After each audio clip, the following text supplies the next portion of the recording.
സമയത്ത് എത്രത്തോളം പെൺകുട്ടികളാ പർദ്ദയിട്ട് തല നിറച്ചിട്ട് പർദ്ദയിടാത്തവളല്ല, തലമറക്കാത്തവളല്ല, ആസാരി ധരിച്ചവളല്ല, ഇസ്ലാമിന്റെ വേഷവിധാനമില്ലാത്തവളല്ല, പർദ്ദ ധരിച്ച് മക്കനെയിട്ട് എത്രയോ പെണ്ണുങ്ങളാ പാതിരാവിന്റെ നിശബ്ദതയിൽ തിരൂരങ്ങാടി മുഴുവനും കൈക്കലാക്കിയത്.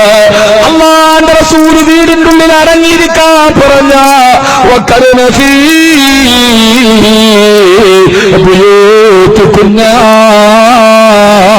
പെണ്ണേ, നീ നിന്റെ വീടിന്റെ ഉള്ളിൽ അടങ്ങി ഒതുങ്ങിയിരിക്കണേ.